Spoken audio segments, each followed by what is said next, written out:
Greater Bengaluru ಅಥಾರಿಟಿಯ ಚುನಾವಣೆಯಲ್ಲಿ ಭಾರತೀಯ Janata party 5 ಮಹಾನಗರ ಪಾಲಿಕೆಯಲ್ಲಿ ಜಯವನ್ನು ಸಾಧಿಸಬೇಕು ಅಂತ ನಮಗೆಲ್ಲ ಇವತ್ತು ಧೈರ್ಯ ತುಂಬುವಂಥ ಕೆಲಸ ಮಾಡಿದ್ದಾರೆ.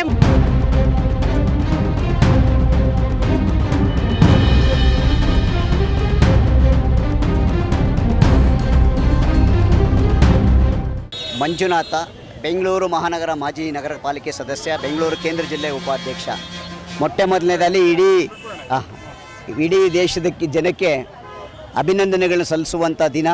ಸನ್ಮಾನ್ಯ ನರೇಂದ್ರ ಮೋದಿಯವರು ಬೆಂಗಳೂರು ಮಹಾನಗರಕ್ಕೆ ಬಂದು ಇವತ್ತು HAL ವಿಮಾನ ನಿಲ್ದಾಣದಲ್ಲಿ ಪಂಚರಾಜ್ಯಗಳ ಚುನಾವಣೆಯ ಫಲಿತಾಂಶವನ್ನು ನಮ್ಮೆಲ್ಲರ ಜೊತೆಯಲ್ಲಿ ಹಂಚಿಕೊಂಡಿದ್ದಾರೆ. ವಿಶೇಷವಾಗಿ ಯಾವ ಪಶ್ಚಿಮ ಬಂಗಾಳದಲ್ಲಿ ಹಿಂದೂಗಳ ಮೇಲೆ ನರಮೇಧ ಆಗ್ತಾಯಿತ್ತು, ಅತ್ಯಾಚಾರಗಳಾಗ್ತಾಯಿತ್ತು, ದಬ್ಬಾಳಿಕೆ ದೌರ್ಜನ್ಯಗಳಾಗ್ತಾಯಿತ್ತು, ಅಂಥ ಒಂದು ಸರ್ಕಾರವನ್ನು ಒಗೆಯೋ ದೃಷ್ಟಿಯಿಂದ ಅಂದರೆ ದೇಶಕ್ಕೆ ಸ್ವಾತಂತ್ರ್ಯ ಬಂದು 47ರಲ್ಲಿ ಸ್ವಾತಂತ್ರ್ಯ ಬಂದರೂ ಸಹ 55 ವರ್ಷಗಳ ಕಾಲ ಸುದೀರ್ಘವಾಗಿ ಬೇರೆ ಬೇರೆ ಪಕ್ಷಗಳು 71ರಿಂದ 34ರವರೆಗೂ ಕಾಂಗ್ರೆಸ್ ನೇತೃತ್ವ ಇತ್ತು. ಅದಾದ ನಂತರ ಪಶ್ಚಿಮ ಬಂಗಾಳದಲ್ಲಿ ಕಮ್ಯುನಿಸ್ಟು ಮತ್ತು ತೃಣಮೂಲ ಕಾಂಗ್ರೆಸ್ಸಿನ ನೇತೃತ್ವದ ಸರ್ಕಾರ ಅಲ್ಲಿದ್ದಂಥ ಹಿಂದೂಗಳ ಮೇಲೆ ಮಾಡಿದಂತಹ ದಬ್ಬಾಳಿಕೆ, ದೌರ್ಜನ್ಯ, ಆಕ್ರಮ, ಅತ್ಯಾಚಾರ ಇವೆಲ್ಲವನ್ನು ತುಷ್ಟೀಕರಣದ ರಾಜಕಾರಣವಾಗಿ ದೇಶದಲ್ಲಿ ನೋಡ್ತಿದ್ದಂಥ ಜನರಿಗೆ ಇವತ್ತು ಒಂದು ಭರವಸೆಯನ್ನು ಮೂಡಿಸುವಂಥ ಕೆಲಸವನ್ನು ಮಾಡಿದ್ದಾರೆ.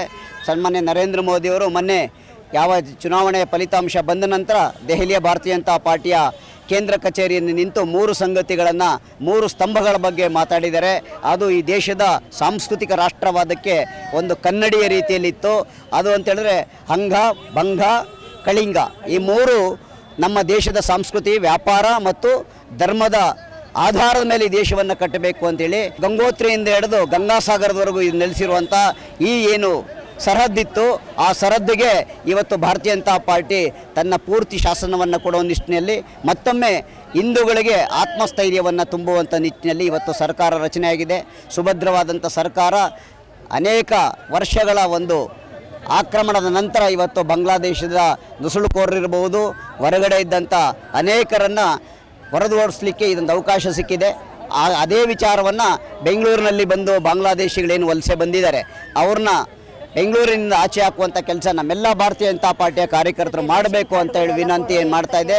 ಈ ಸರ್ಕಾರ ಏನು ಕಾಂಗ್ರೆಸ್ಸಿನ ಭ್ರಷ್ಟಾಚಾರ ಮತ್ತು ಯಾವ ದುರಾಡಳಿತವನ್ನು ನಡೆಸ್ತಾ ಇದ್ದಾರೆ, ಉಚಿತವಾದಂಥ ಕೊಡುಗೆಗಳನ್ನು ಕೊಟ್ಟು ಜನರ ಮೇಲೆ ಹೊರೆ ರೀತಿಯಲ್ಲಿ ಏನು ಸರ್ಕಾರ ರಚನೆ ಮಾಡಿದ್ದಾರೆ, ಆ ಸರ್ಕಾರವನ್ನು ಬುಡ ಸಮೇತ ಕರ್ನಾಟಕದಲ್ಲೂ ಕಿತ್ತಾಕಬೇಕು. ಮುಂದಿನ ಬರುವಂಥ ಗ್ರೇಟರ್ ಬೆಂಗಳೂರು ಅಥಾರಿಟಿಯ ಚುನಾವಣೆಯಲ್ಲಿ ಭಾರತೀಯ ಜನತಾ ಪಾರ್ಟಿ 5 ಮಹಾನಗರ ಪಾಲಿಕೆಯಲ್ಲಿ ಜಯವನ್ನು ಸಾಧಿಸಬೇಕು ಅಂತೇಳಿ ನಮ್ಮೆಲ್ಲರ ಹಿರಿಯರ ಅಪೇಕ್ಷೆ. ಸನ್ಮಾನ್ಯ ನರೇಂದ್ರ ಮೋದಿಜಿಯವರು ಇವತ್ತು ಏನು ಪಂಚರಾಜ್ಯಗಳ ಚುನಾವಣೆ ಆಯಿತು, ಅದರಲ್ಲಿ 3 ರಾಜ್ಯಗಳಲ್ಲಿ ಜಯಬೇರಿಯನ್ನು ಬಾರಿಸಿದ ಮೇಲೆ ಇದೇ ಮೊದಲನೇ ಬಾರಿಗೆ ನಮ್ಮ ಬೆಂಗಳೂರಿಗೆ ಆಗಮಿಸಿದ್ದಾರೆ. ಈ ಕಾರ್ಯಕ್ರಮದಲ್ಲಿ ನಮ್ಮ ಮೋದಿಜಿಯವರು ಕನ್ನಡದಲ್ಲಿ ನಮ್ಮನ್ನೆಲ್ಲ ಉದ್ದೇಶಿಸಿ ಮಾತಾಡಿದ್ರು. ಯಾವ ರೀತಿ ಮಹಿಳಾ ಬಿಲ್ಲನ್ನು ಕಾಂಗ್ರೆಸ್ ಪಕ್ಷವು ಸೆಂಟ್ರಲಲ್ಲಿ ವಿರೋಧ ಮಾಡ್ತು ಅದರ ಬಗ್ಗೆ ಇವತ್ತು ಮಾತಾಡಿದ್ರು. ನಮಗೆಲ್ಲ ಇವತ್ತು ಧೈರ್ಯ ತುಂಬುವಂಥ ಕೆಲಸ ಮಾಡಿದ್ದಾರೆ. ಮುಂದಿನ ದಿನದಲ್ಲಿ ಕರ್ನಾಟಕದಲ್ಲೂ ಸಹ GBA ಎಲೆಕ್ಷನ್ ನಡೀತಾ ಇರೋದ್ರಿಂದ ಇಲ್ಲಿ BJP ಪಕ್ಷವು ಅತಿ ಹೆಚ್ಚಿನ ಅಂತರದಿಂದ ಗೆಲ್ಲುತ್ತೆ ಅನ್ನೋ ಭರವಸೆಯನ್ನು ನಾವು ಮೋದಿಜಿಯವ್ರಿಗೆ ಕೊಡ್ತಾ ಇದ್ದೀವಿ. ನಮ್ಮ ಮಹಾಲಕ್ಷ್ಮಿ ಲೇಔಟ್ನ ಗೋಪಾಲಣ್ಣನವರಾಗಿರ್ಬೋದು, ಹೇಮಕ್ಕನವರಾಗಿರ್ಬೋದು ಎಲ್ಲರೂ ಸಹ ನಮ್ಮ ಜೊತೆಯಲ್ಲಿ ತುಂಬ ಸಹಕಾರ ಕೊಟ್ಟು ಇವತ್ತು ನಮ್ಮನ್ನು ಇಲ್ಲಿ ಕಳಿಸ್ಕೊಟ್ಟಿದ್ದಾರೆ.